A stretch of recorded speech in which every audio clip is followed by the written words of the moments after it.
Il n'y a pas de marché aujourd'hui. Oui, mais le problème c'est que maintenant le marchand de poulet il a déjà mis toute sa viande à cuire. Ouais, c'est bien. Ouais, ça, on a été prévenus en même temps que vous.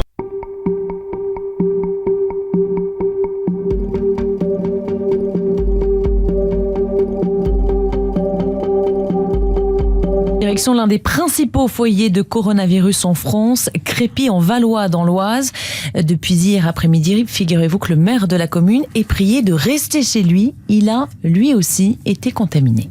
Moi, je vais bien, à part tousser un petit peu, j'ai pas de fièvre, je suis pas en état fébrile ou quoi que ce soit, mais je suis porteur de cette cochonnerie. Je suis en train de travailler sur une liste de personnes que j'ai côtoyées. Il y a de nombreuses depuis une quinzaine de jours. Entre autres le préfet, entre autres le directeur général de l'ARS des Hauts-de-France. Mon cas est pas le pire. Le pire cas, c'est pour tous les Crépinois qui sont vraiment dans la panade, puisque toutes les écoles vont être fermées, tous les moyens de garde pour les enfants également. Donc les parents vont devoir faire avec et ça va pas être facile. J'habite à Crépy en Valois avec ma femme et mes enfants. On habite ici depuis 2 ans. On travaille sur Paris et Saint-Denis. Et donc on a appris il y a quelques jours le décès d'un professeur de technologie au collège de Crépy en Valois. Je ne sais pas trop comment réagir, s'il faut s'inquiéter, pas s'inquiéter. Et puis essayer de s'informer du mieux qu'on peut pour savoir quelles sont les mesures à prendre. Nos enfants étaient malades, et les deux. Et puis là, c'est surtout que la maman de ma femme est avec nous actuellement et souffre donc de fièvre. Tous beaucoup, donc on a dû, ce matin, on a essayé d'appeler le numéro vert du coronavirus. On a aussi appelé le SAMU et on n'a eu personne au bout du fil, donc aucun des 2 numéros ne fonctionnait.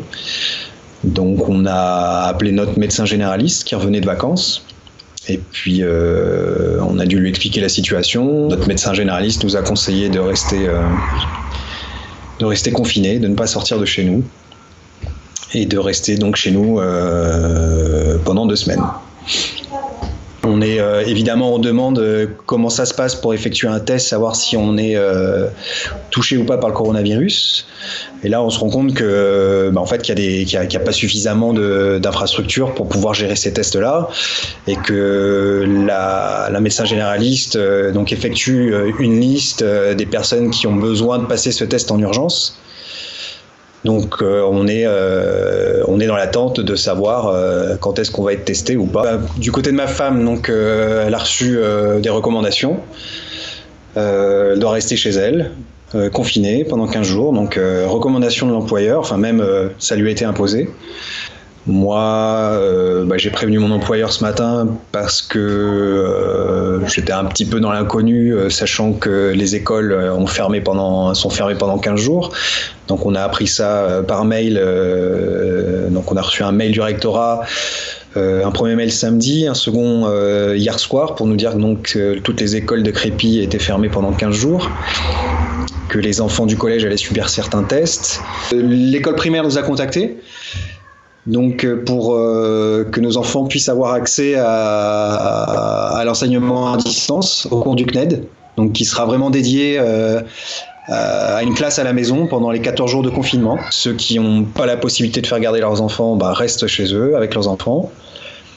Et puis ceux qui n'ont pas le choix, qui doivent aller travailler, iront travailler tant qu'il n'y a pas des directives qui viennent de là-haut et qui imposent aux gens de rester confinés chez eux.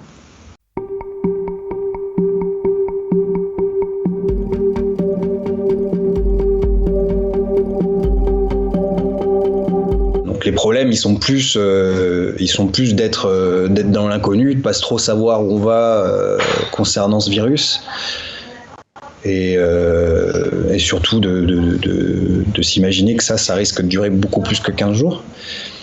Donc on attend et on essaie de s'informer du mieux qu'on peut et de faire un petit peu un mix entre ne pas trop s'alarmer et puis essayer de rester aussi concret par rapport à tout ce qui se passe.